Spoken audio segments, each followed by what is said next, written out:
Saudara, Bea Cukai Makassar bakal memanggil jemaah haji asal Makassar yang pamer emas yang bernama Suwarnati Daeng Kanang. Pemanggilan ini untuk mengklarifikasi terkait emas 180 gram yang ia kenakan usai pulang dari Tanah Suci. Hal ini disampaikan Kepala Bea Cukai Makassar Zaini Rahman.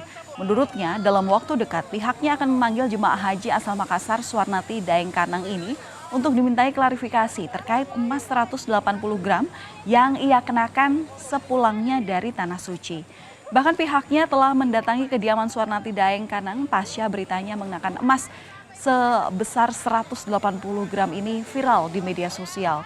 Klarifikasi ini untuk memastikan bahwa emas yang ia gunakan ini apakah benar dia bawa dari Makassar sebelum berangkat menunaikan ibadah haji atau justru dibeli di Tanah Suci.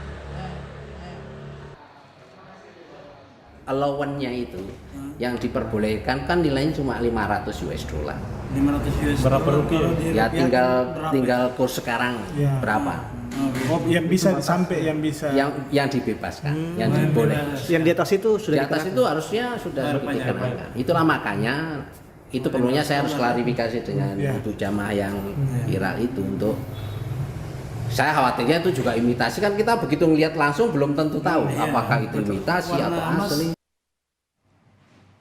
Sebelumnya saat tiba di tanah air, seorang jemaah haji mengenakan pakaian khas Bugis Makassar bertabur emas nilai ratusan juta rupiah. Selain wujud rasa syukur, tampilan mencolok ini diakui menjadi tradisi yang kerap dilakukan jemaah asal Sulawesi Selatan sepulangnya dari Tanah Suci. Emas. Alhamdulillah. Beli di Mekah. Berapa sama totalnya, Bu? Aduh, ratusan juta. Alhamdulillah ya Allah, senang banget dan bangga banget. 12 jam. Capek aku. Aduh, sangat melelahkan.